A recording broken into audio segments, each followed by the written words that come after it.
Hello everyone. तो आज है 16 अप्रैल और आज के इस वीडियो में हम लोग बात करने वाले हैं 16 अप्रैल से बनने वाले जितने भी करंट अफेयर के क्वेश्चन होंगे उन सभी में कुछ इंपॉर्टेंट क्वेश्चंस को हम लोग यहाँ पे डिस्कस करेंगे जो आपके एग्जाम के पॉइंट ऑफ व्यू से बहुत ही इंपॉर्टेंट साबित होने वाला है।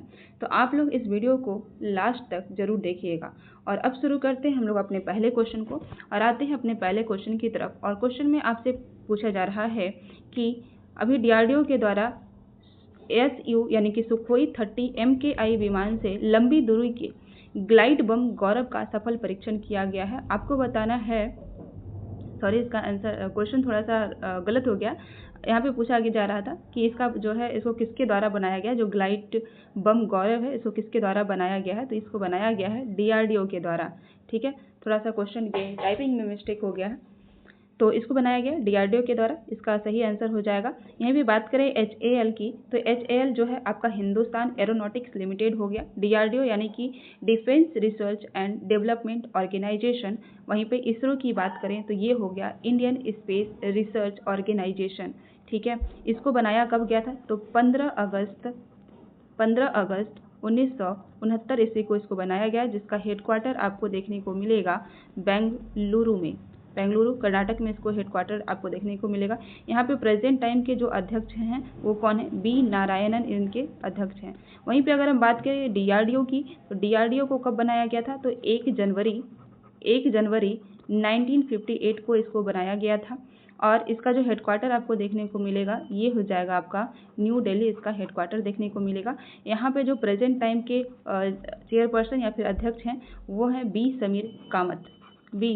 समीर कामत यहाँ पे प्रेजेंट टाइम के क्या है, अध्यक्ष हैं। DRDO जो है भारत के डिफेंस सिस्टम के लिए काम करता है और इसरो जो है ये भारत की स्पेस एजेंसी है। तो आपका ये जो ग्लाइड बम गौरव है, जिसका नाम गौरव है इस बम का नाम, इसको किसके द्वारा बनाया गया है, तो DRDO के द्वारा बनाया गया है। ग्लाइड बम क्या होता है, तो ग्लाइड बम वैसा हथियार जिसको क्या करता है, बिना इंजन की सहायता से ही हम लोग क्या करते हैं, हवा में लंबी दूरी तक इसको क्या कर सकते हैं, टारगेट कर सकते हैं। इसलिए इसको ग्लाइड बम बोलते हैं। इसका जो दूसरा वर्जन होगा जिसका नाम होगा गौतम, इसको भी बनाने की बात कही जा रही है। ठीक है, इसका दूसरा वर्जन गौरव होगा, पहला वर्जन आपका गौरव है। जो गौतम होगा ये जो होगा गौरव से इसका वेट जो होगा बहुत ही कम होगा, इसका लाइट वेट होगा। इसका जो परीक्षण किया गया है गौरव का वो 8 से 10 अप्रैल के बीच में इसका परीक्षण किया गया है। ठीक है, और इसका जो रेंज होगा, इसका जो रेंज है वो है 100 किलोमीटर इसका रेंज है। इसके वेट की बात करें तो 1000 किलोमीटर क्या हो जाएगा, इसका वेट हो जाएगा। ठीक है, तो इतना पॉइंट आप यहाँ से याद रखिएगा। अब बढ़ते हैं हम लोग नेक्स्ट क्वेश्चन की तरफ और आते हैं दूसरे क्वेश्चन की तरफ। क्वेश्चन में आपसे पूछा जा रहा है इराविकुलम राष्ट्रीय उद्यान की 85वीं वर्षगांठ के उपलक्ष्य में भारत के कौन से 2 राज्य ऐसे हैं जो मिलकर के नीलगिरी तहर गणना का आयोजन कर रहे हैं। तो आपको सबसे पहले कमेंट बॉक्स में आंसर करना है एराविकुलम राष्ट्रीय उद्यान ये किस राज्य में है। और अब बात करते हैं इस क्वेश्चन की तरफ। तो इसका सही आंसर हो जाएगा आपका केरल और तमिलनाडु। केरल और तमिलनाडु ये 2 स्टेट भारत के हैं जो मिल करके नीलगिरी तहर की क्या कर रहे हैं, सेंसस का ऑर्गेनाइजेशन करने जा रहे हैं।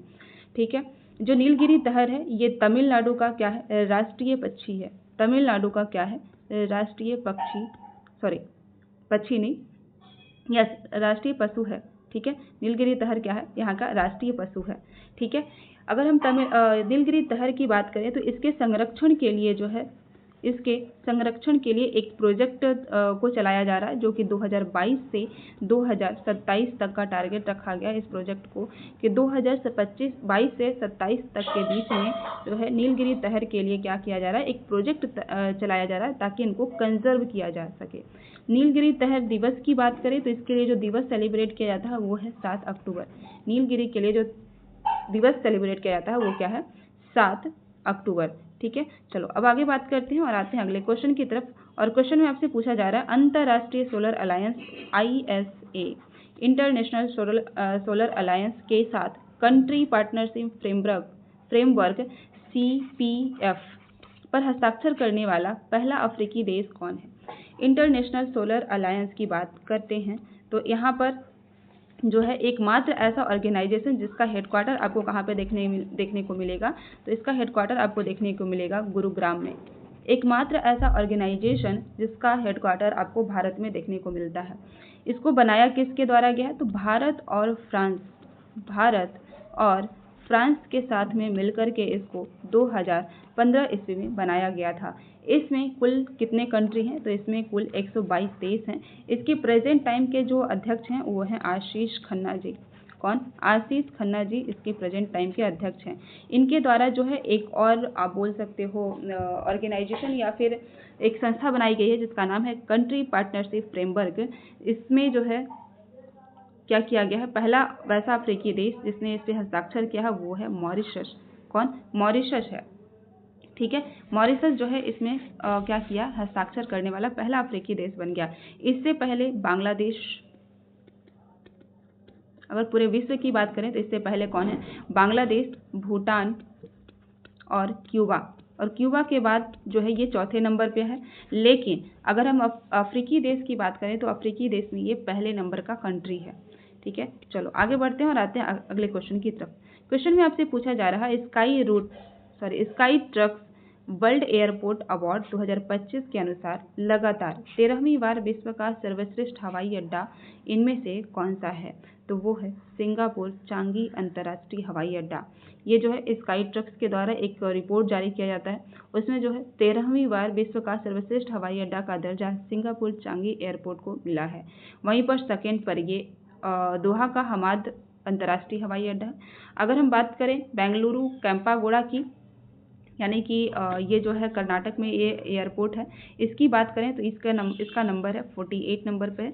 और दिल्ली का इंदिरा गांधी इंटरनेशनल एयरपोर्ट, इसकी बात करें तो ये है 32 नंबर पे। ठीक है, चलो आगे बात करते हैं। इसके बारे में यहाँ पे लिखा भी हुआ है, विश्व का सर्वश्रेष्ठ हवाई अड्डा जो कि लगातार 13वीं बार बना है। दोहा का जो है ये दूसरा सर्वश्रेष्ठ हवाई अड्डा, इसको दर्जा मिला है। नेक्स्ट क्वेश्चन है कि हाल ही में BM-04 short range ballistic missile को किसके द्वारा विकसित किया गया है? तो इसको भी DRDO के द्वारा ही विकसित किया गया है। ये जो है शॉर्ट रेंज मिसाइल है, ये शॉर्ट रेंज बैलिस्टिक मिसाइल है जिसकी जो रेंज है वो कितनी है? तो उसकी रेंज आपको देखने को मिलेगा 1500 किलोमीटर इसकी रेंज देखने को यहाँ पे मिलेगा। बैलिस्टिक मिसाइल का मतलब होता है यहाँ से अगर कोई भी किसी भी टारगेट को अगर यहाँ से इस पाथ पे ये चलेगा। ठीक है, चलो नेक्स्ट क्वेश्चन पे बात करते हैं कि हाल ही में किस राज्य ने अपना 78वां स्थापना दिवस 15 अप्रैल को मनाया है? तो वो है हिमाचल प्रदेश। हिमाचल प्रदेश जो है अपना 78वां स्थापना दिवस 15 अप्रैल को मनाया है। उड़ीसा की बात करें तो ये 1 अप्रैल को अपना स्थापना दिवस मनाता है उत्कल दिवस के नाम पर। बिहार 22 मार्च और राजस्थान की बात करें तो ये 30 मार्च को ये अपना स्थापना दिवस मनाता है। वहीं पे हिमाचल प्रदेश जो है 15 अप्रैल कब? 1971 में जो है इसको क्या मिला था? पूर्ण राज्य का इसको दर्जा के रूप में इसको दिया गया था। ठीक है, 1971 नहीं होगा, 1948 हो जाएगा। एक मिनट, 1948 को इसको एक राज्य का दर्जा मिला था। इसके बारे में यहाँ पे जान लेते हैं। तो 15 अप्रैल 1948 को छोटी छोटी रियासतों को मिलाकर के हिमाचल प्रदेश बना। 1 नवंबर 1956 को इसको यूटीज का दर्जा मिला। उसके बाद 25 जनवरी 1971 को पूर्ण राज्य का दर्जा दिया गया।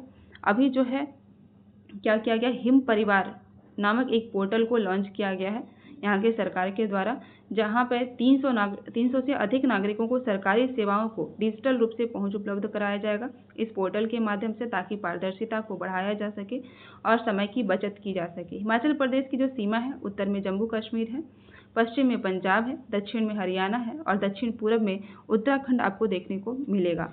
ठीक है, वहीं पर अगर पूर्व में बात करें तो एक अंतर्राष्ट्रीय बॉर्डर चाइना के साथ में इसका बॉर्डर शेयर होता है। नेक्स्ट क्वेश्चन है, हाल ही में किस राज्य में पुथांडू त्यौहार मनाया जाता है? पुथांडू त्यौहार जो है आपको बताना है कि किस स्टेट में मनाया जाता है। तो ये जो त्यौहार है आपका तमिलनाडु का क्या है? नव वर्ष के रूप में इसको जानते हैं। तमिलनाडु के नव वर्ष के रूप में इसको जानते हैं। वहीं पे पंजाब की बात करें तो यहाँ पे वैशाखी मनाया गया था। 13 अप्रैल को। केरल की बात करें तो केरल में अभी जो है विशु त्यौहार मनाया गया था। तमिलनाडु यहाँ पे पुथांडु त्यौहार। और असम की बात करें तो असम में क्या होगा, बोहगा बिहू फेस्टिवल। ये सारे के सारे जो है स्टेट के क्या हैं, न्यू ईयर के रूप में ये त्यौहार मनाए जाते हैं। नेक्स्ट बात करते हैं पुथांडु, जिसको हम लोग आमतौर पर तमिल नववर्ष के रूप में जानते हैं। 14 अप्रैल 2025 को अम्बेडकर जयंती के साथ मनाया गया।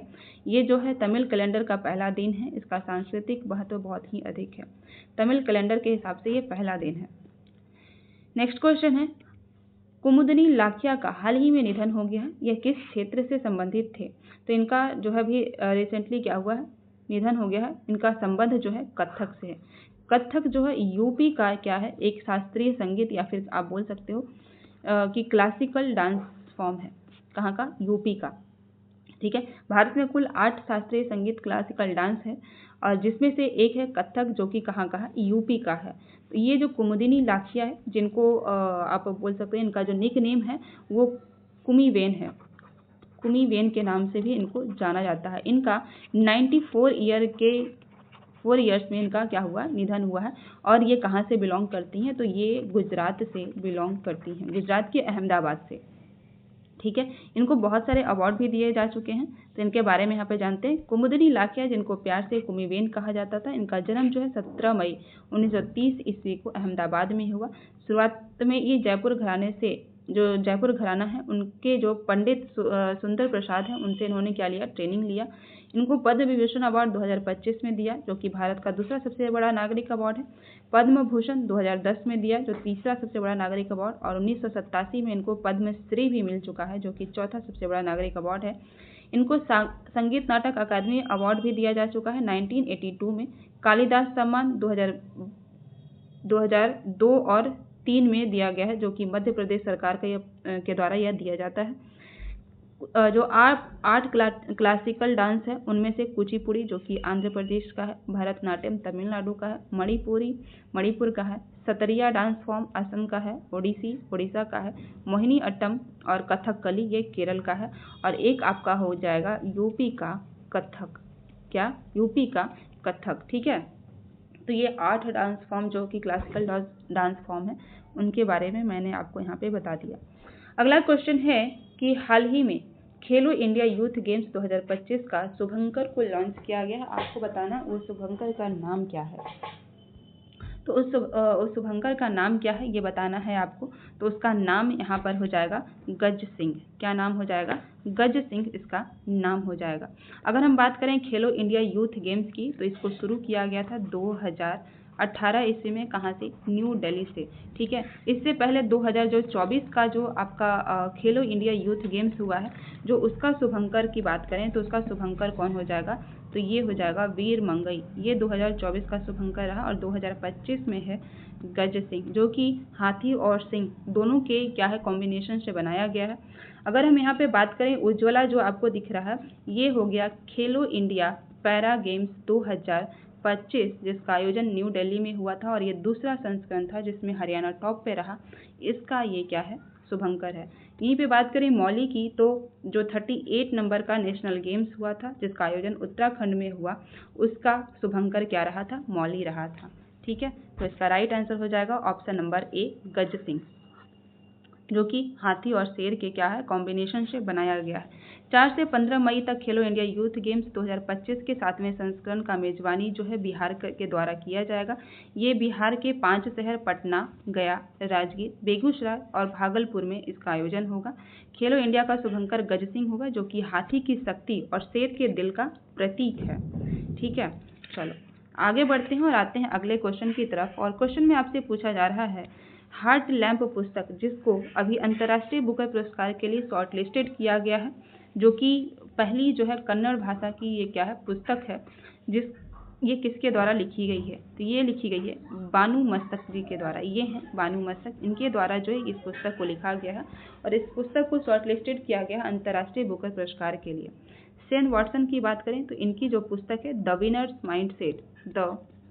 विनर्स माइंडसेट, इनकी क्या है, पुस्तक का नाम है। रस्किन बॉन्ड इनकी जो पुस्तक है द गोल्डन ईयर इनकी क्या है पुस्तक है। गीतांजलि श्री की पुस्तक जो है टॉम्ब ऑफ सैंड इनकी क्या है पुस्तक का नाम है। तो आज के इस वीडियो में यहीं तक, और अब मिलते हैं हम लोग नेक्स्ट वीडियो में। तब तक के लिए थैंक यू।